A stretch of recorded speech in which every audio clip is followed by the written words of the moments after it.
Prime minister extend greeting on Raja Parba. प्रधानमंत्री ने राजा पर्व की शुभकामनाएं दी है। ये राजा पर्व क्या है, जिसे मिथुन संक्रांति की भी कहा जाता है, मुख्य रूप से उड़ीसा में मनाया जाने वाला एक 3 दिवसीय त्यौहार है। यह त्यौहार मुख्य रूप से कृषि और प्रकृति से संबंधित है। धरती माता की उर्वरता, फर्टाइल पावर। यह त्यौहार इस विश्वास के साथ मनाया जाता है कि इस दौरान भूदेवी धरती माता मौसम धर्म से गुजरती है और कृषि के लिए तैयार होती है। कृषि गतिविधियों में विराम। इन 3 दिनों के दौरान धरती के आराम देने के लिए कृषि संबंधित कोई भी कार्य जैसे जुताई या बुवाई नहीं किया जाता है। महिलाओं का सम्मान। यह त्यौहार महिलाओं के सम्मान और उनके चक्र के प्रति सामाजिक और सकारात्मक दृष्टिकोण को दर्शाता है। इस दौरान महिलाएं काम से विश्राम लेती है और उत्सव मनाती है। मानसून का स्वागत किया जाना इसमें ऐड है। इस त्यौहार मानसून के आगमन का भी प्रतीक मानी जाती है, जो अच्छी फसल के लिए शुभ माना जाता है। अगला एडिटोरियल है इंडिया स्लोवाकिया ज्वाइंट स्टेटमेंट। प्रधानमंत्री कार्यालय का अहम भूमिका इसमें है। भारत और स्लोवाकिया संयुक्त वक्तव्य पीएमओ मिनिस्टर्स के अंतर्गत। Order of the white double cross first class Slovakia और इंडिया के बीच में। मैपिंग स्लोवाकिया के इर्द गिर्द कौन कौन से कंट्री है, कौन कौन से झीलें हैं, कौन सा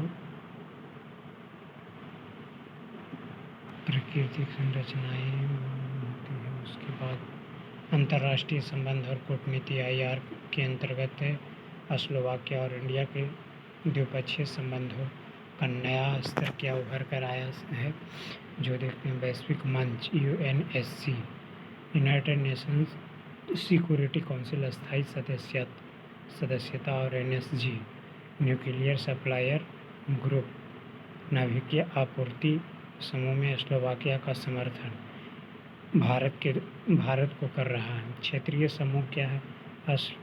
स्लावकोव 3, विसेग्राद 4 और 3 सीज इनिशिएटिव।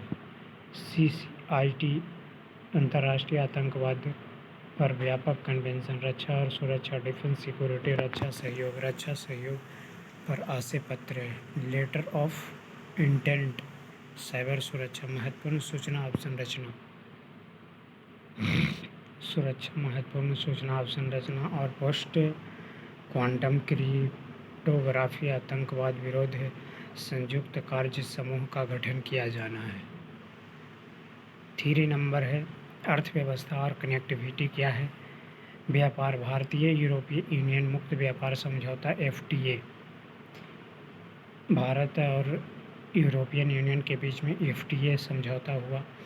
संस्थागत तंत्र क्या है? इंस्टीट्यूशनल सिस्टम क्या? भारत और स्लोवाकिया संयुक्त आर्थिक समिति। परिवहन, मध्य यूरोपीय परिवहन केंद्र के रूप में स्लोवाकिया और सीधे हवाई संपर्क की संभावना उभर कर सामने आ सकती है। 4 नंबर प्रौद्योगिकी, ऊर्जा और पर्यावरण को लेकर क्या है? डिजिटल प्रौद्योगिकी AI इम्पैक्ट समिट 2026 और डिजिटल प्रौद्योगिकी पर समझौता ज्ञापन। ऊर्जा विविधीकरण, शुद्ध शून्य उत्सर्जन, परमाणु ऊर्जा और जियोथर्मल पावर शामिल है। 5वें नंबर में प्रमुख समझौते इन दोनों के बीच में कौन कौन है? श्रम और रोजगार को लेकर, संस्कृति को लेकर, शिक्षा को लेकर के है इत्यादि। इस प्रकार हम देखते हैं कि भारत और स्लोवाकिया के बीच अंतर्राष्ट्रीय मंचों पर एक विस्तृत संबंध को दर्शाता है,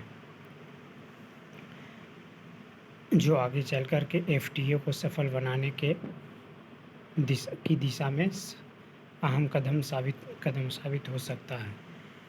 अब आगे की ओर चलता हूँ। अगला आर्टिकल है मिनिस्ट्री ऑफ कल्चर से संबंधित।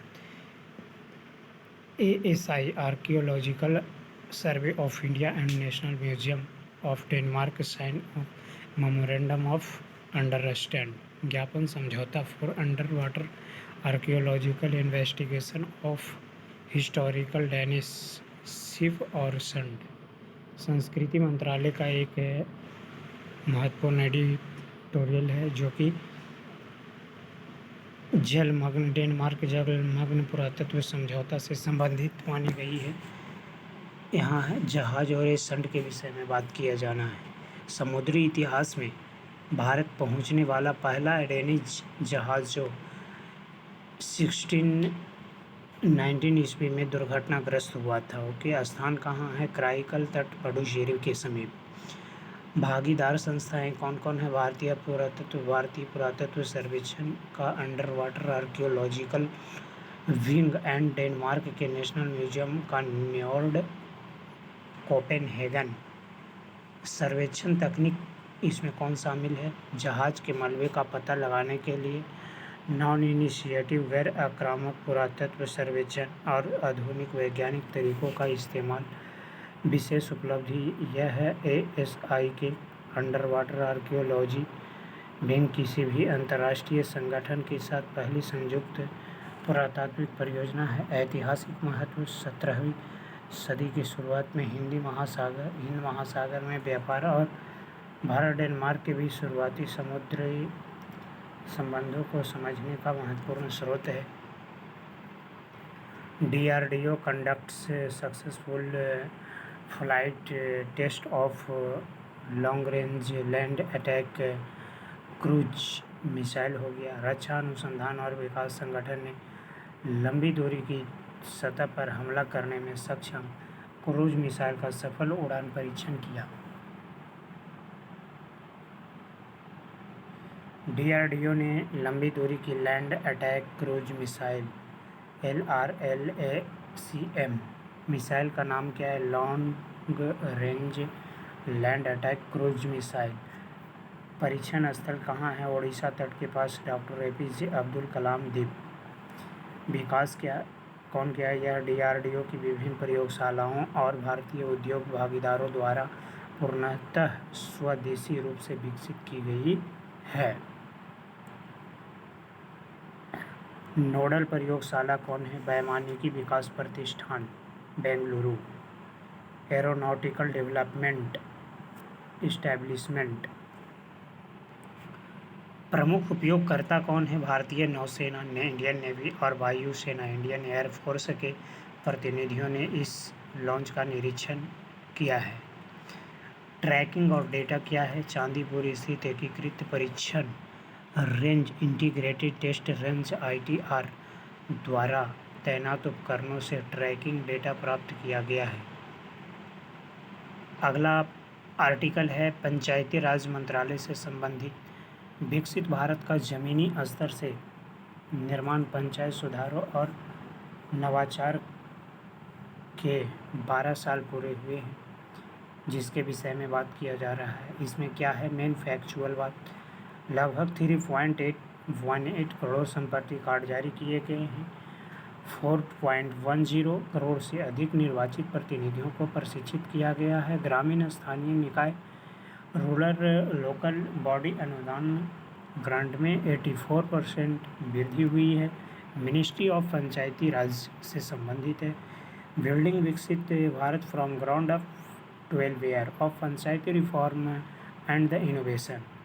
Approximately 3.18 crore property card of the issues.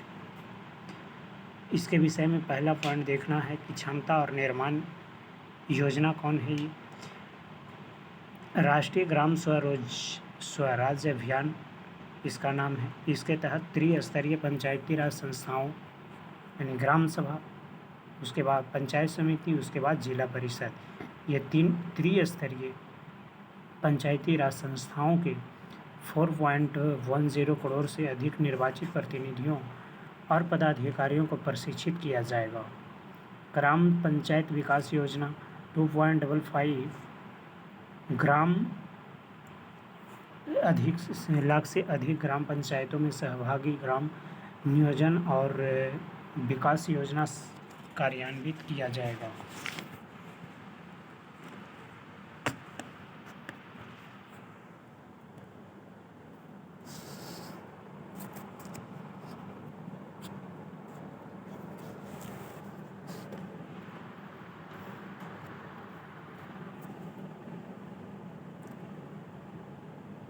Second number है डिजिटलीकरण और ई गवर्नेंस स्वामित्व योजना।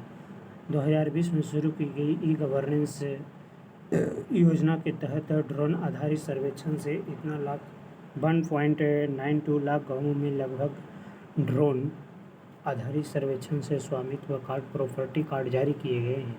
यह संपत्ति विवादों को कम करता है और संस्थागत ऋण तक पहुंच बढ़ाता है। अगला है ई ग्राम स्वराज। पंचायतों में योजना, बजट और लेखांकन के डिजिटलीकरण के लिए इस प्लेटफॉर्म का ज़्यादा मात्रा में उपयोग किया जा रहा है। अगला पॉइंट है PFMS एकीकरण। सार्वजनिक वित्तीय पब्लिक फाइनेंशियल मैनेजमेंट सिस्टम के साथ एकीकरण से वास्तविक समय की वित्तीय निगरानी और ऑनलाइन भुगतान 3.16 लाख करोड़ रुपये से अधिक संभव हुआ है। मेरी पंचायत ऐप, इसमें मेरी पंचायत ऐप की अहम भूमिका रही है। मेरी पंचायत ऐप क्या है? ग्रामीण निवासियों को उनके स्थानीय सरकारों से जोड़ने वाला नागरिक केंद्रित शासन उपकरण है। तीसरा पॉइंट है राजकोषीय विकेंद्रीकरण, फिजिकल डिसेंट्रलाइजेशन। वित्त आयोग अनुदान। 15वें वित्त आयोग ने 2.82 लाख करोड़ रुपये आवंटन का 94.98% ग्रामीण स्थानीय निकायों को जारी किए, जबकि 16वें वित्त आयोग ने इस अनुदान को 84% की वृद्धि करते हुए कुल 4,35,236 करोड़ रुपये की रिकमेंड किया। समर्थन पंचायत पोर्टल और आत्मनिर्भर पंचायत। पंचायतों द्वारा स्वयं के स्रोत राजस्व ऑनर सोर्स रेवेन्यू OSR जुटाने और राजकोषीय स्वायत्तता प्राप्त करने के लिए शुरू किए गए प्रोग्राम है। AI और तकनीकी नवाचार का समावेशन क्या है? पंचायत उन्नति सूचकांक। पंचायत उन्नति सूचकांक जो है यानी कि पंचायत एडवांसमेंट इंडेक्स, स्थानीयकृत लोकलाइज्ड स्थानीयकृत सतत विकास लक्ष्यों LSDG के 9 विषयों में पंचायत के प्रदर्शन का आकलन करने वाला ढांचा है। इसे ई गवर्नेंस के लिए राष्ट्रीय पुरस्कार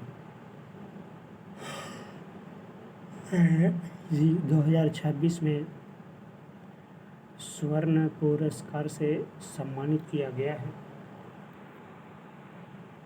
सभा सार क्या हो गया? 23 भारतीय भाषाओं में ग्राम सभा बैठकों की कार्यवृत्ति स्वचालित रूप से तैयार करने वाला AI सक्षम प्लेटफॉर्म है। पंचायत स्तरीय मौसम पूर्वानुमान। अक्टूबर 2024 में पृथ्वी विज्ञान मंत्रालय और IMD के सहयोग से यह भारत की पहली पंचायत स्तर की पहल शुरू की गई है। 5वें पॉइंट है समावेशी सशक्तिकरण। पेशा, महिलाएं और युवा। पेशा अधिनियम क्या है? 1996 का जनजातीय स्वशासन को मजबूत करने के लिए पेशा GDP पोर्टल, पेशा उत्कृष्ट केंद्र और पेशा रैंकिंग ढांचे की शुरुआत की गई है। महिला सशक्तिकरण का क्या अभिरुचि रही है? सशक्त पंचायत नेत्री अभियान, नेतृत्व क्षमता के लिए और निर्भय रहो अभियान। सुरक्षा तथा भागीदारी के लिए शुरू किए गए हैं। 33.55 लाख से अधिक महिला प्रतिनिधियों को प्रशिक्षित किया गया है। मॉडल यूथ ग्राम सभा, छात्रों को जमीनी स्तर के लोकतंत्र से परिचित कराने के लिए स्कूलों में नकली ग्राम सभा, मॉक ग्राम सभा आयोजित करने की पहल की गई है, नेशनल एजुकेशन पॉलिसी 2020 के अनुरूप है। अगला आर्टिकल है और काफ़ी महत्वपूर्ण आर्टिकल है साइंस एंड टेक्नोलॉजी मिनिस्ट्री से।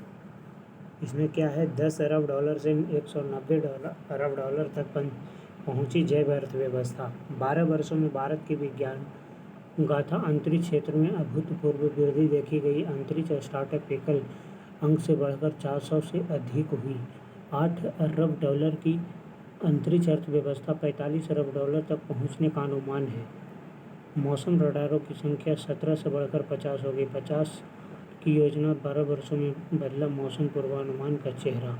चंद्रयान 3 का भी इसमें योगदान रहा है और कोविड वैक्सीन जैसी सफलता की कहानियों को ने पीएम मोदी के नेतृत्व में भारत के विज्ञान और प्रौद्योगिकी इकोसिस्टम को एक वैश्विक शक्ति ग्लोबल पावर के रूप में स्थापित किया गया है। इसमें पहला है जैव अर्थव्यवस्था और स्वास्थ्य के विषय में। आर्थिक वृद्धि क्या है, भारत की जैव अर्थव्यवस्था 2014 की अरब डॉलर से बढ़कर 190 अरब डॉलर हो गया है। 2030 तक इसे 300 डॉलर तक पहुंचाने का लक्ष्य रखा गया है। अगला पॉइंट है प्रमुख नीतियाँ या उपचार BIOE नीतिगत ढांचा किफ़ायती CART सेल थेरेपी और सटीक चिकित्सा। अंतरिक्ष और परमाणु क्षेत्र स्पेस और न्यूक्लियर सेक्टर। अंतरिक्ष अर्थव्यवस्था 8 अरब डॉलर की अंतरिक्ष अर्थव्यवस्था के 45 अरब डॉलर तक पहुंचने का अनुमान है।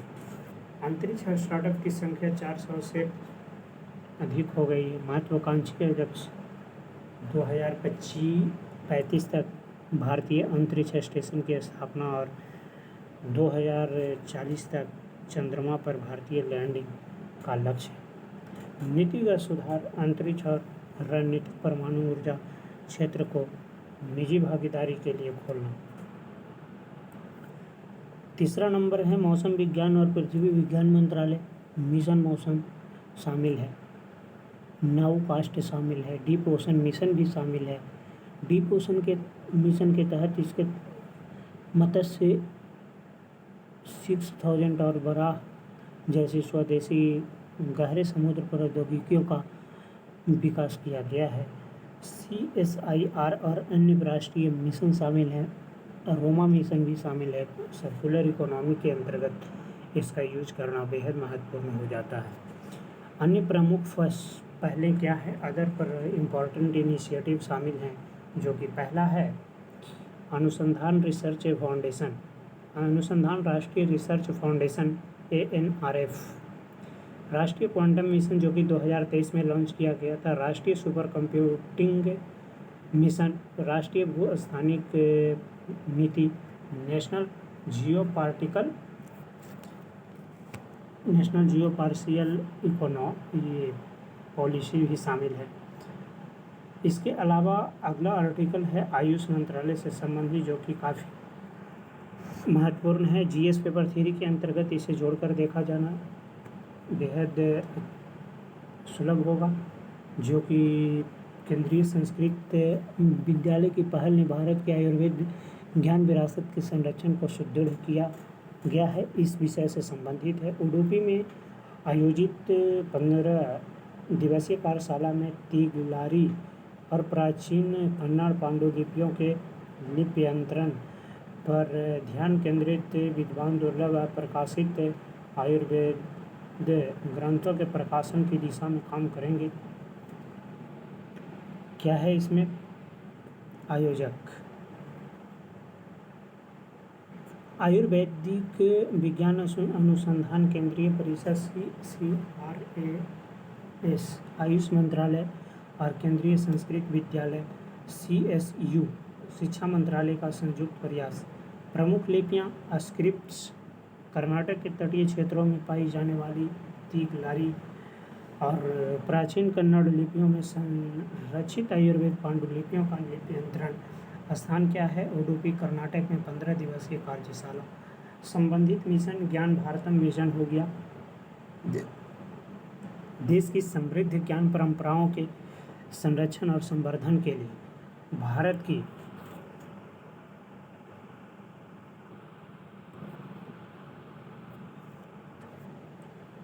संबंधित मिशन ज्ञान भारतम मिशन, उद्देश्य इसका क्या है? युवा विद्वानों द्वारा दुर्लभ और अप्रकाशित आयुर्वेद ग्रंथों को समझना, पढ़ना, समझना और प्रकाशन के लिए तैयार करना। पूर्व की कार्यशालाएं क्या है? प्रो सेमिनार क्या है? Impact of pro workshop. महत्वपूर्ण तथ्य इसमें क्या शामिल है जो देखते हैं।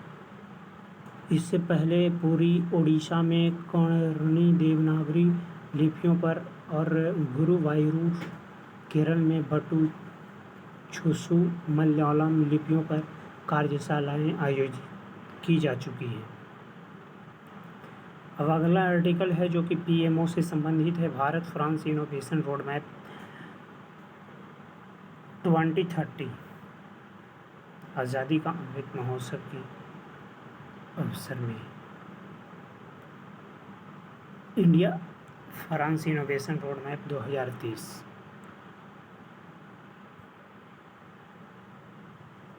यह रोड मैप क्या है? यह road map 2047 road map Bharat के विकसित भारत 2047 और फ्रांस 2030 दृष्टिकोण पर आधारित है। एआई और data governance, and data governance, विश्वसनीय एआई, यह नवाचार साझेदारी का मुख्य स्तंभ है। बाल सुरक्षा, एआई सेवाओं में ऑनलाइन बाल सुरक्षा, प्राइवेसी प्रिजर्विंग एश्योरेंस और सेफ्टी वाई डिज़ाइन को प्राथमिकता दी गई है। डेटा शेयरिंग फ्रेमवर्क, भारत के data empowerment and protection architecture, DEPA और फ्रांस के भरोसेमंद डेटा प्लेटफॉर्म के बीच तालमेल, अकादमिक और संस्थागत सहयोग शामिल हैं। छात्रों का लक्ष्य, फ्रांस ने 2030 तक 30,000 भारतीय छात्र का स्वागत करने का लक्ष्य रखा है। एमआरक्यू समझौता क्या शामिल है इसमें? भारतीय शैक्षणिक योग्यताओं की पारस्परिक मान्यता के विस्तारित फ्रेमवर्क पर काम करने की प्रतिबद्धता। प्रमुख संस्थागत नेटवर्क का क्या योगदान रहा है? Indo French centre for the promotion of advanced research, India France innovation network और Franco Indian camps in life sciences for health. उद्योग, एरोस्पेस और अंतरिक्ष एरोनॉटिक ट्रेनिंग, कौशल विकास मंत्रालय के साथ मिलकर कानपुर में Franco Indian aeronautical training campus का निर्माण। इनो एक्सचेंज ब्रिज दोनों देश के स्टार्टअप्स और इनोवेटर्स को एक दूसरे के बाजार में सॉफ्ट लैंडिंग और रिसर्च लैब्स तक पहुंचाने का यह पहल है। अंतरिक्ष सहयोग क्या है? स्पेस को ऑपरेशन के अंतर्गत बेंगलुरु स्पेस एक्सपो और पेरिस में इंटरनेशनल स्पेस समिट का आयोजन। इसमें फ्रांस की 0G क्षमताओं और भारत के लो अर्थ ऑर्बिट अंतरिक्ष स्टेशन से जुड़ी संयुक्त गतिविधियां शामिल होंगी। स्वास्थ्य अनुसंधान क्या है? Health research. डेटा शेयरिंग क्या है? भारत के आईसीएमआर और फ्रांस के हेल्थ डेटा हब के बीच सहमति आधारित और सुरक्षित डेटा साझाकरण परियोजनाओं पर कार्य कर रहा है। प्रमुख तकनीकी समझौता की memorandum of understanding highlights, IIT Tirupati और Safran, PNT positioning, navigation and timing में रणनीतिक साझेदारी, आईआईटी गांधीनगर और ब्लाबलाकर मोबिलिटी, एआई और स्मार्ट ट्रांसपोर्टेशन सिस्टम में सहयोग, आईआईटी हैदराबाद और Dassault system 3D computing system पर साझेदारी। अगला आर्टिकल है ministry of electronics and IT, digital India Bhashini division, DIBD and government marketplace sign memorandum of strengthen multilingual access across India's public procurement ecosystem. Digital India Bhashini प्रभाग और government e marketplace GEM ने भारत के सार्वजनिक खरीद पारितंत्र में बहुभाषी पहुंच को सुदृढ़ बनाने के लिए समझौता ज्ञापन पर हस्ताक्षर किए। सूक्ष्म लघु और मध्यम उद्यमों स्टार्टअप्स और व्यवसायियों को AI संचालित भाषा प्रौद्योगिकियों के माध्यम से सशक्त बनाने तथा 22 आधिकारिक रूप से मान्यता प्राप्त भारतीय भाषाओं में निर्बाध संवाद को सक्षम करने की पहल। मुख्य उद्देश्य क्या रही है? AI संचालित भाषा प्रौद्योगिकियों और भाषणी प्लेटफॉर्म का उपयोग करके भारत के सार्वजनिक खरीद पारितंत्र पब्लिक प्रोक्यूरमेंट इकोसिस्टम में बहुभाषी पहुंच को सुदृढ़ करना। लक्षित समूह यह पहल विशेष रूप से सूक्ष्म लघु और मध्यम उद्यमों MSME स्टार्टअप और स्वदेशी उद्यमों को सशक्त बनाने के लिए है। इससे उनके लिए व्यापार सुगमता को बढ़ावा मिलेगा। भाषाई कवरेज यह 22 आधिकारिक रूप से मान्यता प्राप्त भारतीय भाषाओं तथा अन्य भारतीय भाषाओं में निर्बाध संवाद को सक्षम बनाएगा। प्रमुख कार्यक्रम और सहयोगी पहल क्या है? यह साझेदारी भाषणी और सेवा संचालन एक भाषणी सहयोगी कार्यक्रम के अंतर्गत हुई है।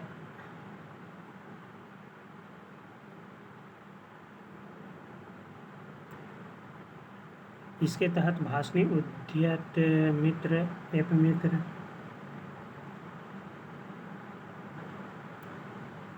सहयोगी और प्रवक्ता जैसी पहलों के माध्यम से डिजिटल संसाधनों का सह निर्माण किया जाएगा। तकनीकी विशेषताएं इसमें 22 फर्स्ट भाषा प्रौद्योगिकी अवसंरचना जनरेटिव AI समाधान अनुवाद API ट्रांसलेशन विषय विशिष्ट भाषा मॉडल और वॉइस बॉट्स शामिल हैं। डिजिटल इंडिया भाषणी प्रभाग के बारे में प्रमुख तथ्य है। यह डिजिटल इंडिया कॉरपोरेशन मेटी की राष्ट्रीय पहल मानी जाती है। यह national hub for language technology के माध्यम से भारतीय भाषाओं को में वॉक स्पीच तथा पाठ टेक्स्ट बेस्ड AI सेवाएं उपलब्ध कराता है। यह मंच 800 से अधिक सरकारी वेबसाइटों का समर्थन करता है और प्रतिदिन 1.5 करोड़ से अधिक इन्फरेंस को प्रोसेस करता है। यह 36 भारतीय पाठ टेक्स्ट भाषाओं 23 भारतीय वॉक स्पीच भाषाओं और 35 अंतर्राष्ट्रीय भाषाओं को समर्थन प्रदान करता है। यह भाषा दान के माध्यम से भाषा डेटा के योगदान को प्रोत्साहित करता है इत्यादि। अगला सामाजिक न्याय एवं अधिकारिता मंत्रालय से संबंधित है।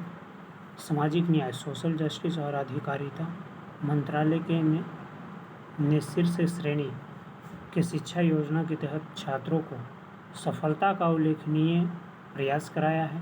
इस योजना का उद्देश्य पूर्ण गुणवत्तापूर्ण शिक्षा और बेहतर अवसरों के माध्यम से छात्रों को सशक्त बनाकर राष्ट्र के मजबूत और उज्जवल भविष्य का निर्माण करना है।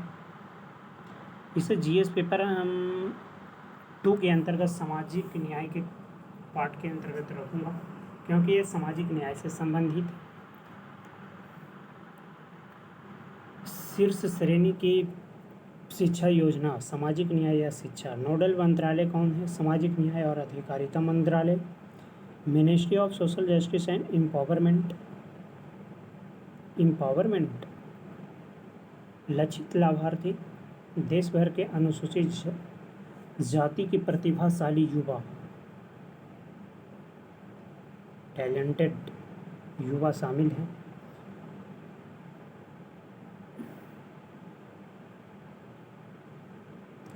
आयु सीमा क्या है? आय सीमा क्या है? 8 लाख रुपये की वार्षिक पारिवारिक आय वाले मेधावी छात्र इस योजना के पात्र हैं।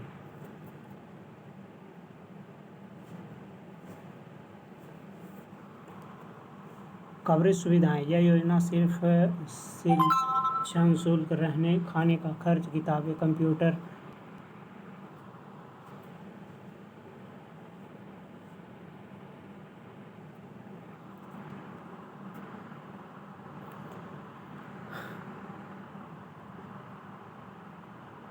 कवरेज और सुविधाएं क्या देती है।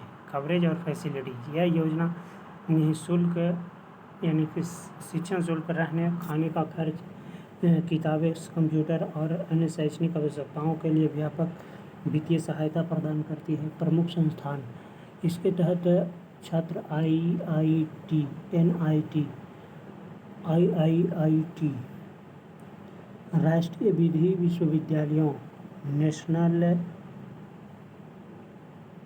लॉ यूनिवर्सिटी, राष्ट्रीय डिजाइन संस्थान, नेशनल इंस्टीट्यूट फॉर डिजाइन,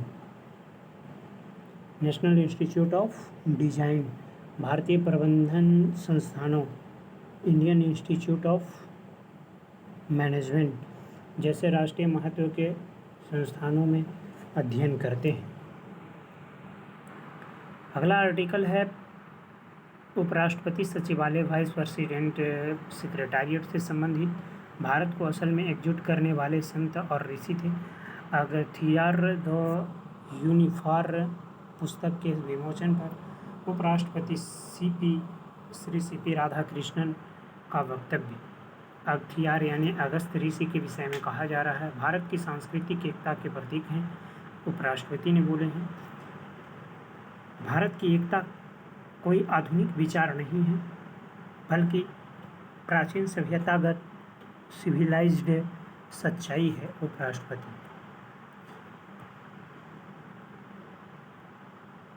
इसमें क्या है? अगथियार ऋषि यानी अगस्त ऋषि ऐसी ऐतिहासिक सांस्कृतिक महत्व, राष्ट्रीय एकता के प्रतीक माने जाते हैं। अगथियार राष्ट्रीय ऋषि भारत की सांस्कृतिक और आध्यात्मिक एकता के सबसे बड़े प्रतीकों में से एक है। उन्हें उत्तर और दक्षिण भारतीय दोनों परंपराओं के रूप में समान रूप से पूजा जाता है, जो हिमालय से लेकर हिंद महासागर तक फैली भारत की एकता का प्रतीक है। अगला पॉइंट है भौगोलिक संबंध क्या रही है इनसे। उनकी स्मृतियाँ मुख्य रूप से तमिलनाडु की पोथी गई पहाड़ियों और भारतीय नदियों से जुड़ी हुई हैं। साहित्यिक योगदान क्या है? उन्होंने तमिल व्याकरण और तमिल संगम परंपराओं के विकास में महत्वपूर्ण योगदान दिया है। संस्कृतियों के बीच सेतु क्या है? उन्हें उत्तर दक्षिण और भारत की संस्कृतियों के बीच एक महत्वपूर्ण सेतु माना जाता है।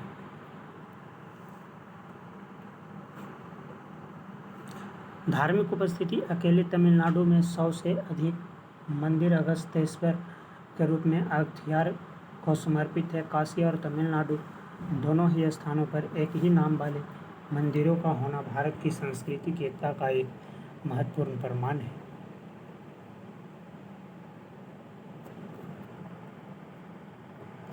उल्लिखित प्रमुख पर व्यक्तित्व है UV स्वामीनाथन अय्यर। उन्हें सम्मानपूर्वक तमिल था कहा जाता है। उपराष्ट्रपति ने तमिल भाषा के लिए उनके योगदान और बलिदान का विशेष रूप से उल्लेख किया है। उन्हें वह विद्वान बताया गया जिन्होंने तमिल की अनमोल साहित्यिक संपदा को नष्ट होने और गुमनामी से बचाया है। प्रीलिम्स और फैक्ट फाइल पुस्तक के लेखक कौन है? श्री O. श्याम भट्ट और डॉक्टर M.N. सुधा। तमिल अनुवादक प्रोफेसर कल्याणी। प्रकाशक संदर्भ इस पुस्तक को क्लाइमेकल पत्रिका ने प्रकाशित किया है। यह पत्रिका पिछले 95 से अधिक वर्षों से भावी पीढ़ियों के लिए तमिल साहित्य, संस्कृति और विरासत को संरक्षित और प्रोत्साहित कर रही है। क्वेश्चन है पीरियड का अभ्यास प्रश्न है। Bharat France innovation road map 2030 और संबंधित पहलों के संबंध में निम्नलिखित कथनों पर विचार करना है कीजिए। यह अपने विश्वसनीय AI ट्रस्टेड AI स्तंभ के मुख्य घटकों के रूप में प्राइवेसी, प्रिजर्विंग एज इंश्योरेंस, उम्र पुष्टि और सेफ्टी वाइड डिजाइन आर्किटेक्चर को प्राथमिकता देता है। सेकेंड नंबर है Indo French centre for the promotion of advanced research CEFIPRA startup ecosystem को जोड़ने के लिए इस रोडमैप के तहत स्थापित एक नया निकाय न्यूली इस्टेब्लिश्ड एंटिटी है। भारत के कौशल विकास और उद्यमिता मंत्रालय MSDE के सहयोग से कानपुर में एक Franco Indian aeronautical training camps स्थापित किया जाएगा। आंसर देना है ऊपर दिए गए कथनों में से कौन सा यह से सही है या है। केवल 1 और 2, केवल 1 और 3, केवल 1, 3, 1, 2 और 3। सेकेंड नंबर क्वेश्चन है, हाल के पहलू या ऐतिहासिक शब्दों और उनसे संबंधित विवरणों के निम्नलिखित युग्मों पर विचार कीजिए। ओरेसंड क्या है? तिगलारी लिपि क्या है? सभासार क्या है? दिखाना है। इनमें से तीनों युग्म सही है, एक युग्म सही है, तीनों युग्म सही है, कोई भी युग्म सही नहीं है।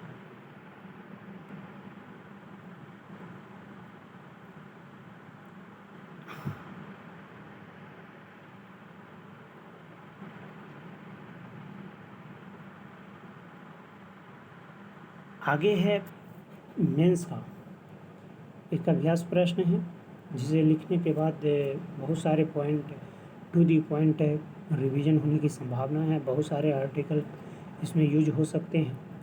इसमें traditional point plus current affair के पॉइंट शामिल किए जा सकते हैं।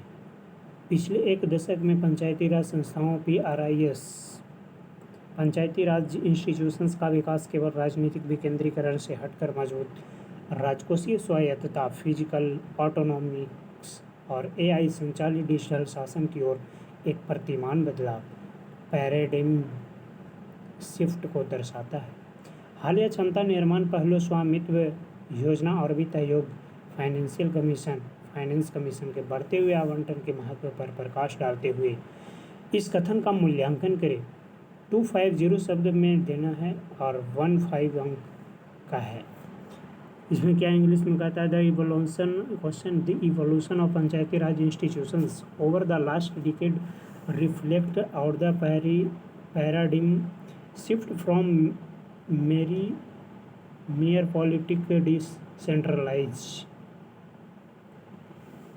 mere political decentralized to the robust fiscal autonomy and AI-driven digital governance. Evaluate this statement, highlighting the significance of recent capacity building initiatives, the Swamitva scheme and enhanced finance commission allocation 250 word, 15 marks का है। इसका answer जो होगा 73वीं संविधान संशोधन के तहत पंचायती राज्य संस्थाओं से संबंधित जोड़ करके लिखना होगा और वर्तमान के भी ये दिखाना होगा कि किस प्रकार से पंचायती राज्य संस्थाएं राजनीतिक विकेंद्रीकरण के साथ साथ राजकोषीय स्वायत्तता और AI संचालित डिजिटल गवर्नेंस को प्रमोट किया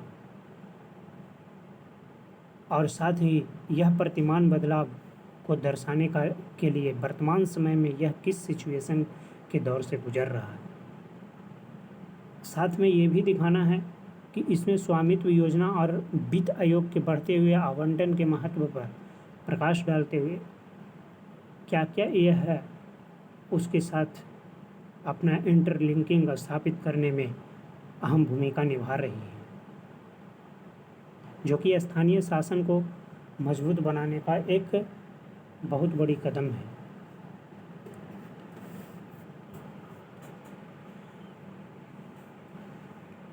इसे लिखने के बाद 73वीं संविधान संशोधन पूर्णतः रिवीजन हो जाएगा। डिजिटल गवर्नेंस और स्वशासन व्यवस्था, स्थानीय शासन व्यवस्था से संबंधित सभी पॉइंट आ जाएंगे।